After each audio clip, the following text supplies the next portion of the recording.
जी खरीदता है द्रव्यमान, एम से शुद्ध कर रहे हैं द्रव्यमान को, बड़ा एम रहेगा, क्या रहेगा यहाँ पर बड़ा एम रहेगा ना।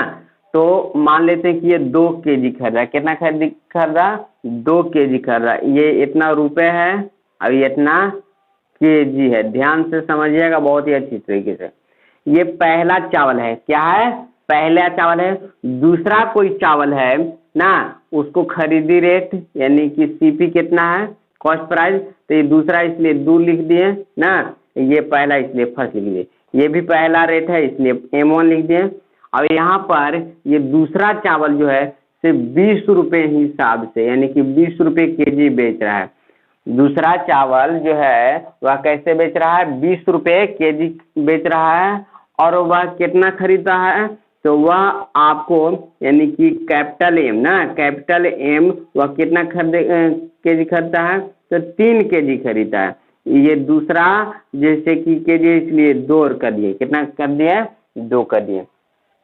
अब बताइए कि ये जो चावल खरीदेगा 45 रुपए 2 kg, तो उसको कुल टोटल रेट कितना पड़ेगा यानी कितना जैसे रुपया पड़ेगा ना खरीदने में, तो उसको खरीदने में आपको कितना रुपए पड़ेगा तो 45 गुना 90 यानी कि 90 रुपए पड़ेगा।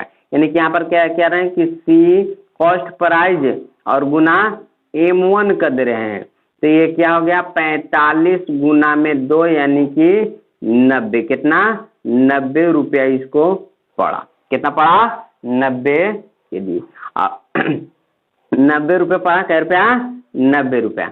यहाँ पर देखिए कि ये वाला चावल का उसको कीमत कितना पड़ेगा खरीदेगा उस समय, तो यहाँ पर क्या हो जाएगा 20 या 60 यानी कि C2 कॉस्ट प्राइस और गुना में M2 कर रहे हैं, तो यहाँ पर कितना हो जाएगा तो 20 और गुना में 3, तो 20 से कितना हो गया 60 रुपया, कितना रुपया उसको 60 रुपया पड़ेगा। ये 1 kg है 3 kg, उसको 60 रुपया पड़ा 3 kg लेने में, कितना kg लेने में 3 kg लेने में, और 2 kg जैसे लगा उसको खरीदने में 90 रुपया। अब बात किया जाए कि इन दोनों चावल को एक में मिला दिया जाए यानी कि 60 रुपया और 90 रुपया दोनों को एक में मिला दिया जाए, यानी कि जो 90 रुपया पड़ा इसको और ये 60 रुपया पड़ा इसको, दोनों को एक में मिलाइएगा तो आपको बताइए कितना ऐसे हो जाएगा, तो इन दोनों को एक में मिलाइएगा तो क्या हो जाएगा 90 और 60 को जोड़ना होगा, यानी कि दोनों को जब मिलाइएगा तो कै रुपया कीमत हो जाएगा, यानी कि दोनों प्रकार के चावल को जब मिलाइएगा तो कै रुपया का वो पड़ जाएगा पूरा चावल, तो एक ठो 90 रुपया के है और एक ठो 60 रुपया, तो आपको पड़ जाएगा कितना 150 रुपया। तो यहाँ पर हम कहाँ काम किए, यहाँ पर यही काम किए कि ये वाला जो है टर्म यानी कि C1P और M1 ना, और प्लस कर दिए C2P और M2 को प्लस कर दिए ना किए, तो कितना आ गया ये हमारा, तो ये हमारा 150 रुपया आ गया, कितना आ गया 150 रुपया। और आपको अब बताइए कि वजन कितना हुआ ना, कितना वजन हो गया, तो यहाँ पर 2 kg यहाँ पर 3 kg, कितना हो गया 3 2 5 kg हो गया। अब बताइए 5 kg हो गया, कितना kg हो गया 5 kg हो गया, क्यों यहाँ 2 kg है यहाँ 3 kg दोनों मिल न गया, तो कितना हो गया 5 kg। अब 5 kg का दाम आपको कितना है 150 रुपया है, मिश्रण जो हुआ वो 5 kg का दाम कितना है 150 रुपया है। अब आपको उसको बेचना होगा तो किस रेट में बेचिएगा, तो 5 kg का दाम 150 रुपया हुआ, इसलिए 1 kg का दाम 30 रुपये बेचना होगा, कैसे 30 रुपये।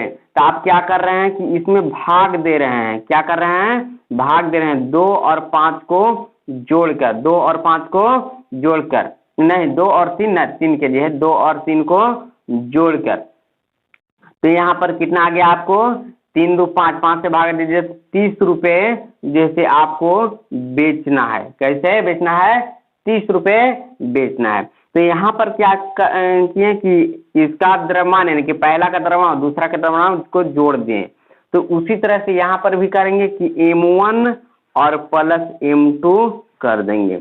और ये जो रेट आया, अब किसका रेट ये आया है जी, तो मिश्रण का रेट आया है, किसका आया है मिश्रण का रेट आया है, इसलिए इसको हम लोग क्या करेंगे कि मिश्रण का है, इसलिए सी लिखेंगे, क्या लिखेंगे सी यानी कॉस्ट, और मिश्रण का रेट आया इसलिए एम यानी कि मिक्सचर यानी कि एम सी एम से सूचित किया जाएगा। क्या किया जाएगा? सी एम से सूचित किया जाएगा। यहाँ तक आपको कोई दिक्कत नहीं हो रहा है? देखिए यहाँ पर क्या किए कि पहला वाला जैसे कि यहाँ पर जैसे कि जो रुपया लगा, पहला वस्तु को खरीदने में कुल टोटल रुपया लगा से यहाँ पर, और दूसरा वाला वस्तु को खरीदने में जो रुपया लगा कुल टोटल से वाला, दोनों को जोड़ दिए, दोनों का जैसे खर्च निकल गया। अब दोनों को जब मिलाए उसके बाद कैसे पड़ेगा, तो पहला का जितना केजी है दूसरा का केजी, दोनों को जोड़ दिया गया और भागा दे दिया गया, तो हमें मिश्रण का रेट पता चल गया। क्या चल गया? मिश्रण का रेट पता चल गया। और आगे ध्यान दीजिए, बहुत ही अच्छे तरीके से समझाएंगे हम ना। अब ध्यान दीजिए कि अब हमको निकालना रहेगा, ये तो आपको फार्मूला हो गया। क्या हो गया? ये एक तरह से फार्मूला ही हो गया। चलिए इससे और बहुत ही आसानी तरीके से सीखते हैं। ये अभी हम लोग क्या कर रहे हैं? मिश्रण कर रहे हैं। क्या कर रहे हैं? मिश्रण कर रहे हैं। अभी एलिगेशन में नहीं आया, ध्यान दीजिएगा। अब देखिए तो ये इधर जैसे भागा में M1 और M2 क्या है? भागा में है, इधर जाए तो क्या हो जाएगा? गुना में हो जाएगा, यानी कि यहाँ पर बचेगा कितना? तो ध्यान दीजिएगा ना, देखिए यहाँ पर ये भागा में इधर आया तो गुना में, यानी कि बचेगा ये वाला C1P और गुना में M1 और प्लस का चिन्ह है, देखिए C2M2 और बराबर, ये इधर गुना गया तो कितना हो जाएगा? CM में यानी कॉस्ट प्राइस में गुना हो रहा है M1 और M2। यहाँ तो कोई दिक्कत नहीं। चलिए आगे देखिए, C कॉस्ट प्राइस पहला का और M1 और प्लस C2 यानी कि दूसरा का कॉस्ट प्राइस ना, दूसरा का कॉस्ट प्राइस यहाँ पर है ना, कितना है दूसरा का? C2P है यहाँ पर ना, C2P है, यहाँ पर C2P है, ये भी C2P है, और यहाँ पर कॉस्ट दूसरा का प्राइस। अब देखिए जैसा ही इसे गुना कीजिएगा तो CM और गुना में M1 हो जाएगा, प्लस इसे इसमें गुना कीजिएगा CM और गुना में M2 हो जाएगा। यहाँ तक कोई दिक्कत नहीं। देखिए जिसमें M1 लगा है उसको एक साइड कर लीजिए, तो इसमें M1 लगा है, इसमें M1 लगा है, तो इसको एक साइड करते हैं, तो यहाँ पर प्लस में इधर आया तो माइनस में, तो C पहला का कॉस्ट प्राइस और यहाँ पर पहला का मूल्य, ये इधर प्लस में इधर आया तो माइनस में, तो ये मिश्रण का कॉस्ट प्राइस और ये M1, इस तरह से बराबर का चिन्ह, क्या बराबर का चिन्ह, ये जो लिखा गया है CM और कितना M2, और ये कौची है आपको प्लस में है, इधर आया तो माइनस में, यानी कि C2P और M2 हो गया। यहाँ तक कोई दिक्कत नहीं हो रहा होगा। चलिए देखिए यहाँ पर भी M1 है, यहाँ पर भी M1 है, तो M1 को कॉमन कर लीजिए। क्या कर लीजिए? कॉमन कर लीजिए, तो यहाँ से बचेगा C1P यानी कि पहला का कॉस्ट प्राइस और CM बचा, क्या बचा? CM कहने का मतलब कि मिश्रण का कॉस्ट प्राइस, CM यहाँ पर लिख देंगे ना, CM का मतलब है कि मिश्रण क्या? मिश्रण का कीमत, क्या? मिश्रण का कीमत है CM ना, सब लिख दिया जाएगा नीचे। अब देखिए यहाँ पर देखिए, तो यहाँ पर M2 यहाँ पर M2, तो यहाँ पर M2 हम कॉमन कर लेते हैं। जैसा ही कॉमन करेंगे तो यहाँ से बचेगा CM यानी कि मिश्रण का कॉस्ट प्राइस और माइनस यहाँ से बचेगा C2P यानी कि दूसरे मिश्रण का कॉस्ट प्राइस। ये क्या है? दूसरे मिश्रण का कॉस्ट प्राइस है। अब देखिए गुना में इधर आया तो भागा में, तो M1 बट्टा में कितना हो गया? M2 हो गया। अब देखिए ये गुना में उधर आया तो भागा में ना, तो यहाँ पर कितना बचा था? तो CM और माइनस C2P और बट्टा में कितना? C1P और माइनस CM। इस तरह से आपको हो गया। तो यहाँ पर ये M1 कहने का मतलब है कि पहले मिश्रण ना, पहला मिश्रण कितना केजी है और दूसरा मिश्रण कितना केजी है, यह संख्या। M1 का मतलब क्या है लिखा जा रहा है? M1 का मतलब कि पहला मिश्रण कितना कितना केजी है या संख्या है ना। और M2 का मतलब क्या होता है, यहाँ पर देख लीजिए, M2 का मतलब क्या होता है, तो दूसरा मिश्रण, क्या दूसरा मिश्रण का कीमत, क्या कीमत या संख्या, क्या कीमत या संख्या बता रहा है M2 का मतलब। C1 का मतलब पहला प्राइज ना, पहला का कीमत, और C2 का मतलब कि दूसरा का कीमत, दूसरे मिश्रण का कीमत।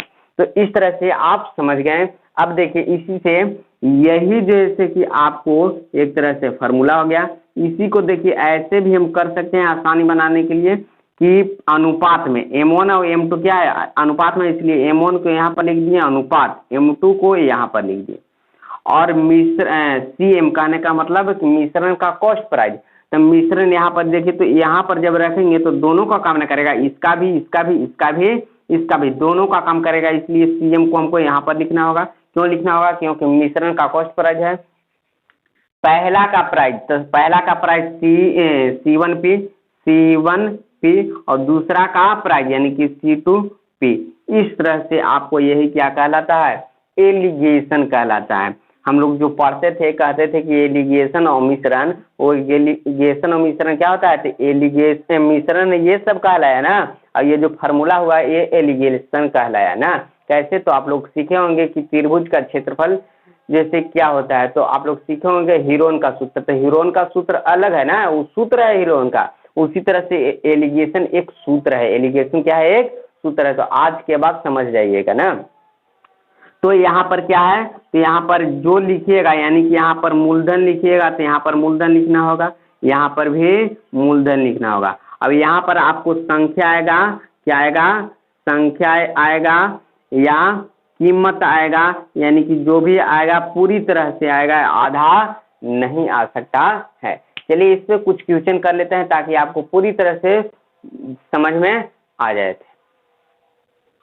देखिए दोस्तों, एक सवाल हम लोग लिए हैं, रमेश ने एक चावल 25 रुपए केजी खरीदा है एवं दूसरा चावल 20 रुपए खरीदा है ना, और खरीदने के बाद वह बिना फायदा और बिना जैसे घाटा के 22 रुपए बेचना चाहता है। तो वह किस अनुपात में मिश्रण करे, यानी कि 25 रुपए वाला चावल कितना लेगा और 20 रुपए वाला चावल कितना लेगा, ताकि उसको 22 रुपए जब बेचे तो कोई लाभ या हानि न हो। यानी कि आपको पूछ रहा है जैसे पहला का जैसे किस अनुपात में लेगा और दूसरा, तो अनुपात निकालने के लिए ये फार्मूला बताया गया है। तो यहाँ पर देखिए पहला का कीमत यानी कि C1P यानी कि पहला का कीमत कितना है, 25 रुपया है। फिर C2P यानी कि दूसरा का क्रय मूल्य कितना है, 20 रुपये है।